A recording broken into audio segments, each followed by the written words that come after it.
Hello everyone and welcome back to another video.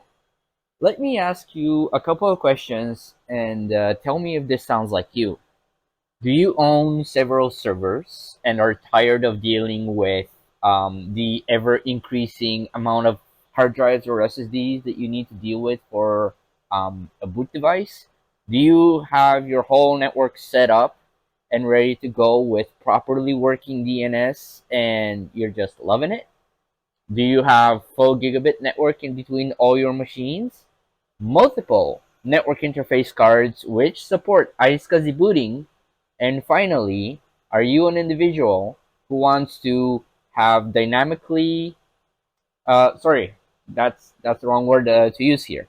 Are you an individual who wants to be able to change the size of their boot device on a whim at any point in time that they feel like? And finally, are you an individual sorry, who wants to centralize all of their boot devices on one machine so that everything is good and avoid hardware fails, avoid, well, you can't really avoid data corruption because there's a lot more factors in that.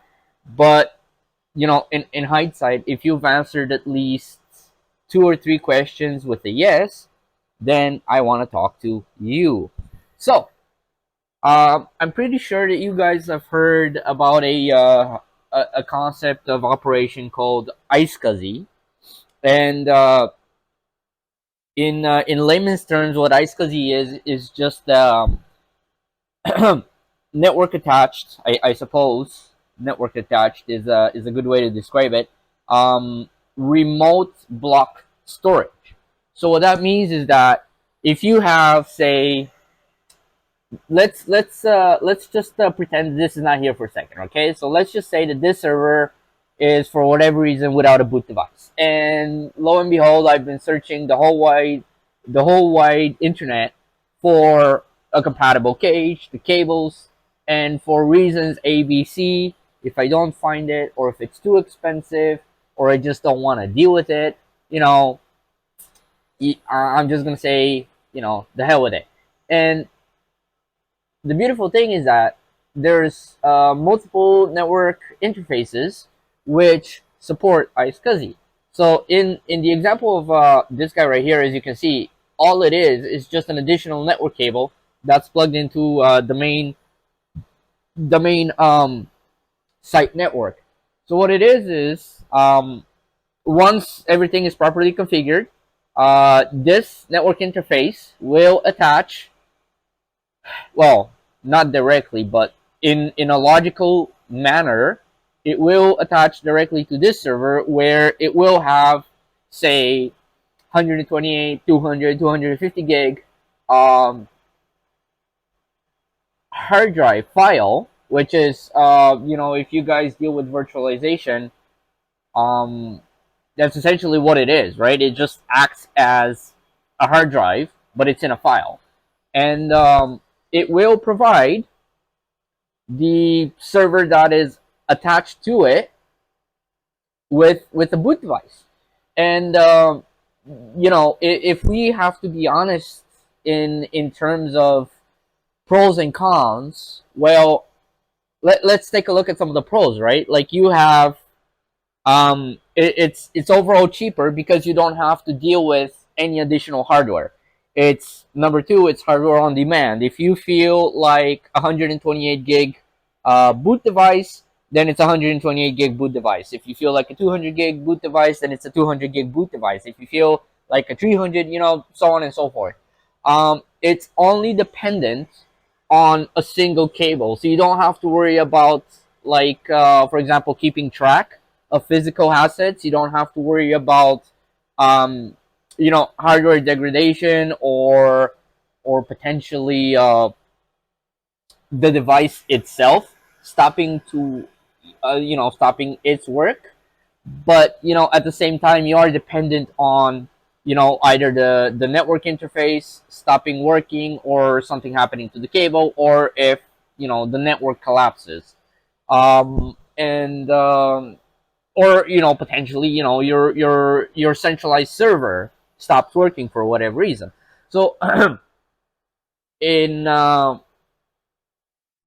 realistically speaking, when you have like a large amount of sorry, I'm just trying to articulate it properly, because it's in my opinion, it's a very cool concept. The fact that you can essentially serve up boot devices to all of your servers and your devices, um, literally on a whim. That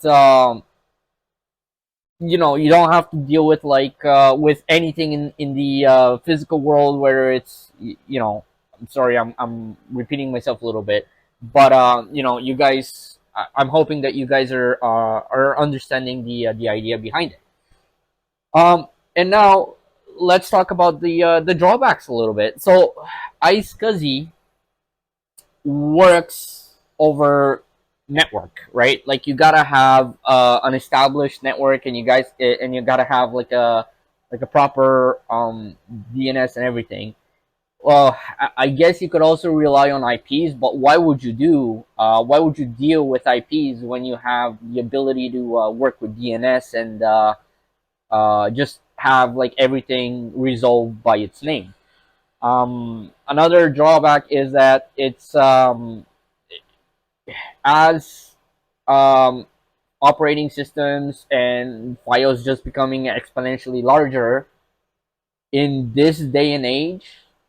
Generally speaking, in 2023, you do require your network to be at least gigabit base. So, it's possible that you can operate it on 10100, but you gotta be running a very, very old system. And it would be, again, just one port for each. One of the other drawbacks is that iSCSI is single access, meaning that only one machine or one client can access an iSCSI block share at a time. Unlike network attached storage, or well, shoot, what's the other word? Or NFS. Yeah, network attached storage or network file system, is that NFS and NAS are accessible are accessible by multiple clients, and iSCSI is just accessible by one, and that's another drawback. It is you depending on how you I guess construct your network and how you configure everything. iSCSI is very secure. Um, it is accessible, but you do have to understand that the more you have it do, like for example, if you have like a if you have like a bunch of verification layers, if you have a bunch of obviously passwords and stuff like that. Like for example, two-handed shake, like chap in the second hand shake. That obviously takes a little bit of time. There is a possibility that if you do not give your boot sequence enough time, it can time out and not connect to your share properly. And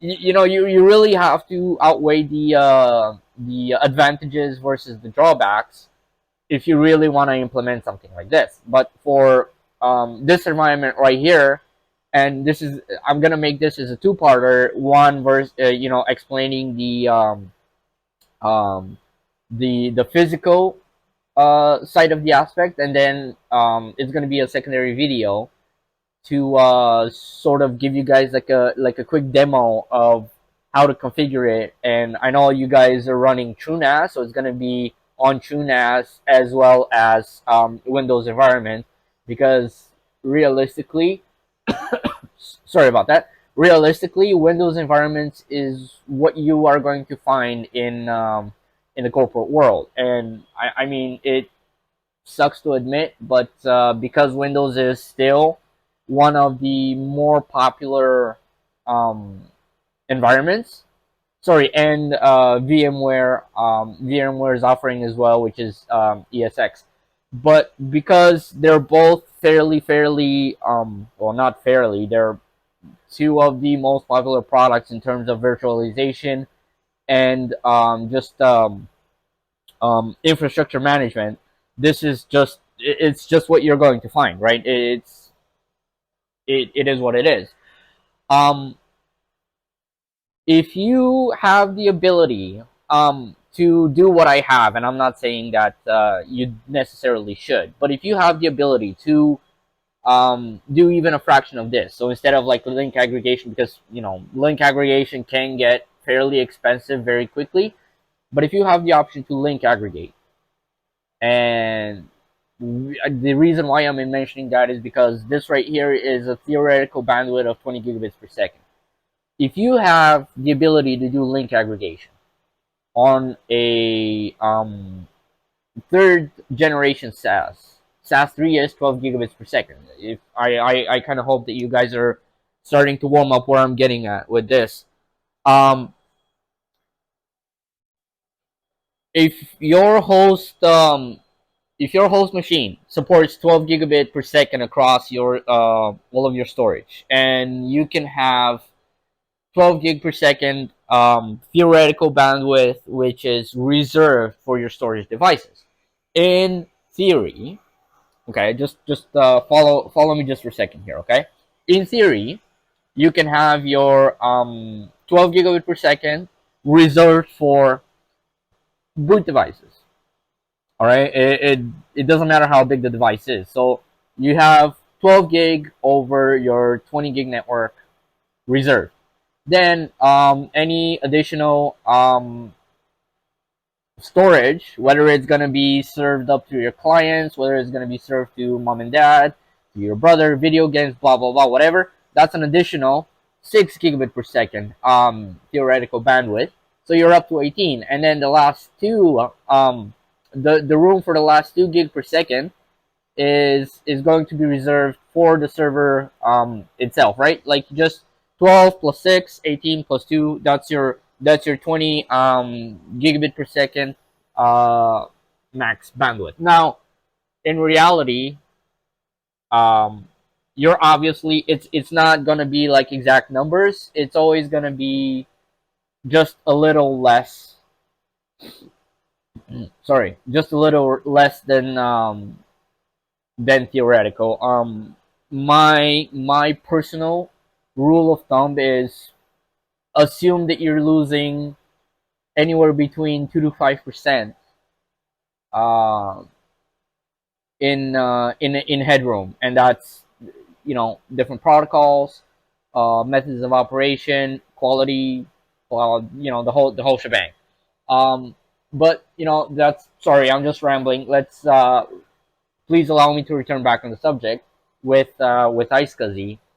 Um, if you're able to to implement iSCSI, right, and we are talking about from a purely management point of view, right? You are decreasing your physical assets. You are utilizing your hardware so that the your investment into your infrastructure is actually paying off in a much better sense. You are centralizing your data, so depending on how your file server is configured, if you have uh, uh, storage resiliency, that's a huge point, right? Like if you're looking for storage resiliency, this is one way to get it.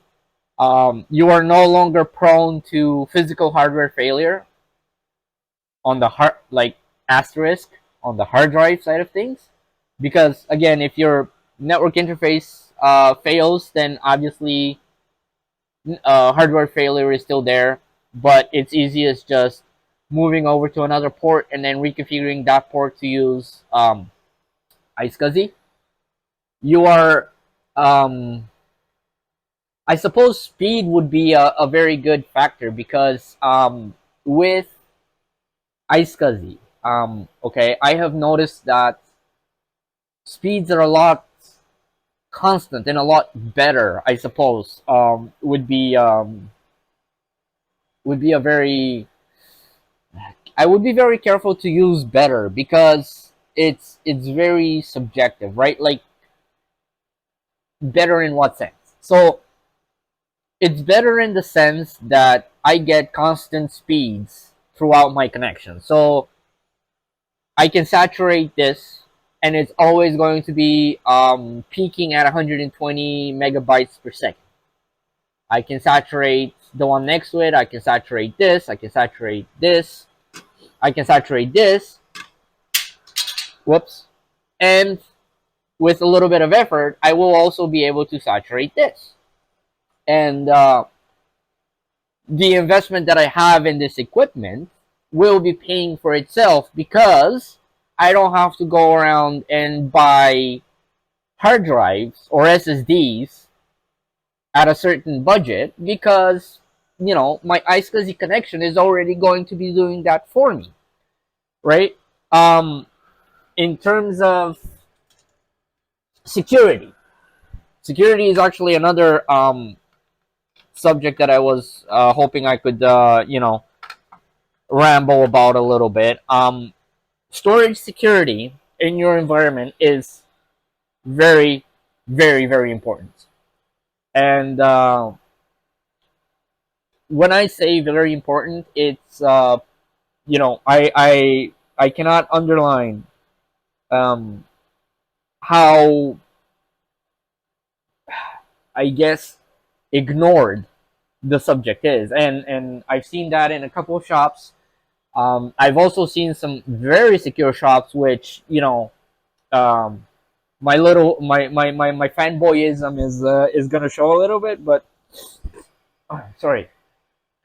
If you're running a shop and it's secure and everything is done by protocol, or by standard operating procedures, whatever you want to call it, I am very happy. But if you go in a shop and you're running your shop very loosely, like no password protected initiators, no password protected volumes, no global initiators, and lack of proper file structure name, or name convention is completely out to lunch. I just don't want to work with you, straight up. And organization is a very, very big aspect of a shop being properly run. Now, when I say organization, I don't mean, please ignore this whole mess of headaches and spider webs and stuff like that. I mean organization in the sense that how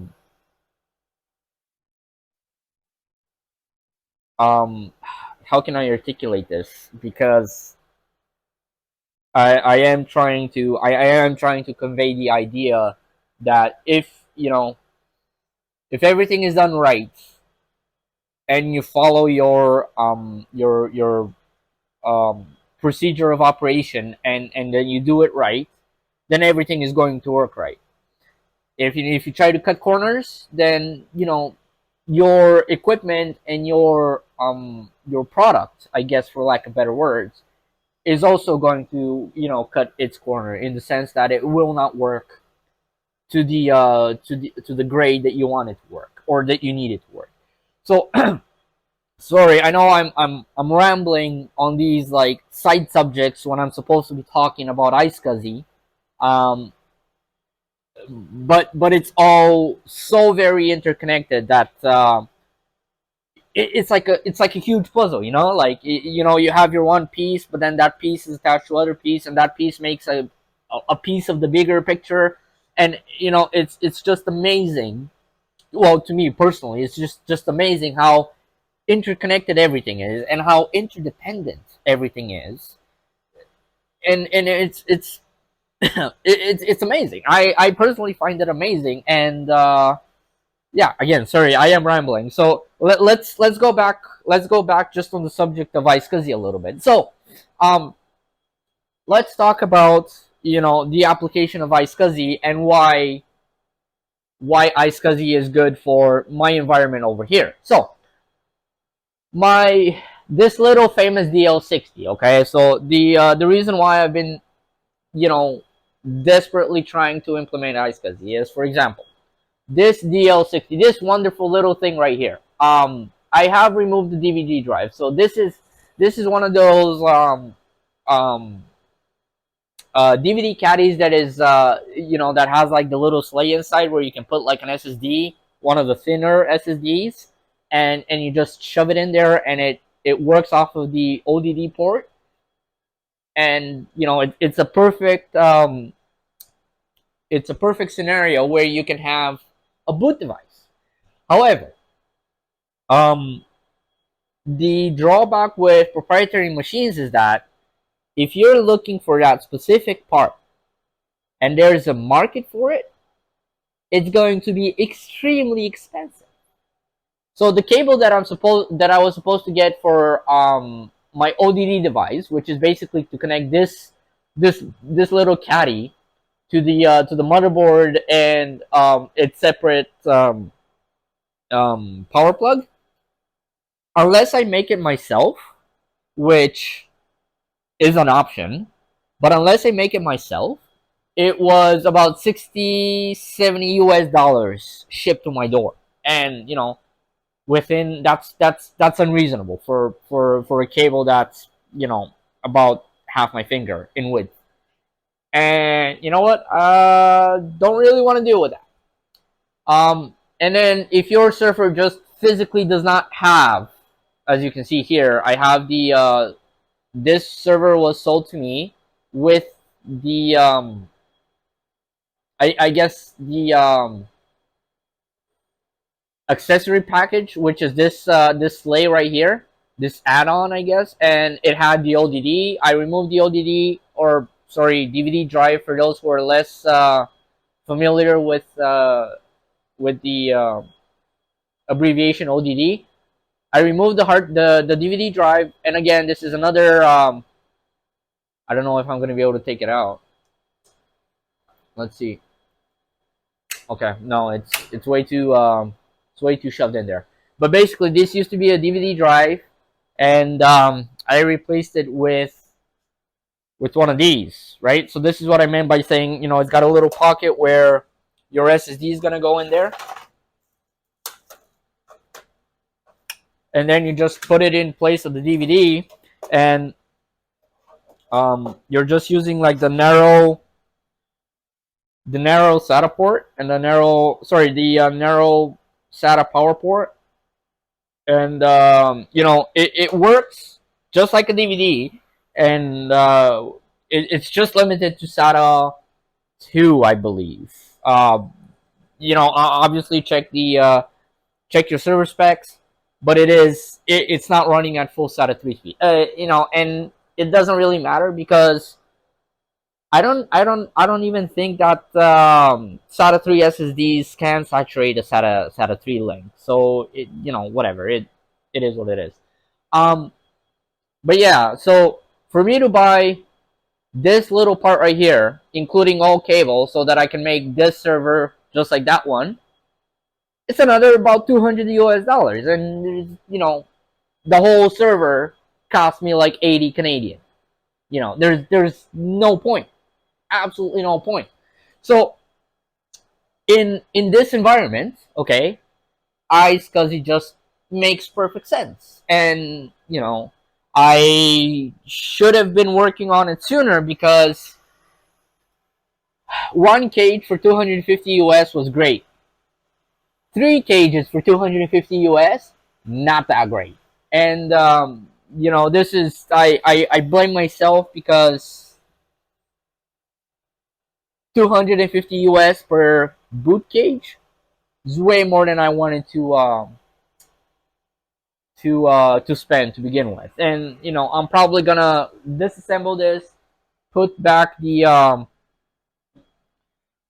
like the original covers, and just resell the cages back, because yeah, these cages are way too expensive. And the onboard controller for you know, the fake RAID SATA, the B140i controllers. It's it's not really that reliable, and I've already had on a different I believe, yeah, this is the motherboard over here. Sorry, this motherboard right here, I've had the B140i, I guess the firmware or the chip, something must have failed, because yeah, it just one day it just stopped accepting any type of storage in directly on its SATA port, and then the day following that, the BIOS on this motherboard just got corrupted. So this is just a glorified paperweight. So in my environment, okay, iSCSI works great, because this gets a boot volume, this gets a boot volume, this also gets a boot volume, this gets a boot volume, and this gets a boot volume, any size that I feel like, over a 1 gig line. And you know, it's just connected over there through a switch, and then through the switch is connected to the file server, and they all connect to their respectable boot block, boot volume block. And again, if I feel like giving it 200 gigs, I'll give it 200 gigs. If I feel like giving it 300 gigs, I'll give it 300 gigs. And it is, I want to say, almost OS independent, universal. You can install Proxmox, you can install ESXi, you can install Windows. Although, put a little asterisk on Windows, because I am going to talk about this in just a sec. You can put, did I say ESXi? You can put ESXi, you can put Linux, you can put whatever operating system you feel like, and then secure it, so that only this server has access to its particular block volume, and it will not be able to access this. So with Windows, would I not recommend Windows to boot off of an iSCSI volume? It's because Windows is a constantly, how can I say this? How can I articulate this? Windows is a constantly revolving, and sorry, not sorry about that. I just ended up getting a call, and that interrupted the video. What was the last thing I was saying? Oh yes. So the reason why I would not recommend that you put whether it's Windows Server or Windows Consumer Edition, like, you know, Pro, Enterprise, Home, whatever, on an iSCSI volume, is because it's a constantly refreshing operating system, and it does put like a relatively significant um, load. So because it's something that always needs to access the storage medium, you know, you're only looking at 120 peak megabytes per second over a 1 gig line, and it's not really that different from like a regular hard drive if you think about it. But if you were to put something lightweight, like for example ESXi, that once it starts up, it gets loaded into memory, and then it saves information on the on your iSCSI block as needed, or Proxmox, or XCPNG, or like a lightweight Linux distro, something that is not super dependent on something that's not like super dependent on IO, input output operations, then it's absolutely perfect. And then obviously iSCSI is also great if you want to deploy an additional storage for a single machine. Then you're obviously going to need like an extra link, so that you can access it at full 120 megabytes per second. it's great. Listen, it's in hindsight, everything is great if it's implemented properly and if it's used properly. If I'm a firm believer that in the picnic rhetoric, it's the problem in chair, not in computer, and that also applies to some administrators as well, because I have met some administrators who are absolute geniuses, and I applaud them for that. But I've also met some administrators who are, pardon the expression, dumb as a rock, and I just watch them burn and laugh at it. Now, don't misunderstand me. Like, I'm obviously not gonna put myself in with the genius block, because I am far from a genius. Uh, but I'm also not a complete dodo when it comes to doing this stuff, and just obviously, as long as you guys understand that if you're putting everything up to its specifications, then it's going to work as intended, and it's just simple as that. And iSCSI is just one of those things where if you um if you deploy it by the book, then it's gonna work by the book. Simple as that. So I did mention this is gonna be a two-parter. Thank you for sitting through like a almost 30-minute rant about iSCSI and why I think iSCSI is great. Um, I did have a little bit of a different approach in mind, but I guess this will work because, yeah, I mean, iSCSI is great. Um, all right, without further ado, I did also notice that I am very close to 250 subscribers. I want to thank you so very much for the continued show of support. That means I must be doing something right. Thank you very much. I'll see you guys in the next one.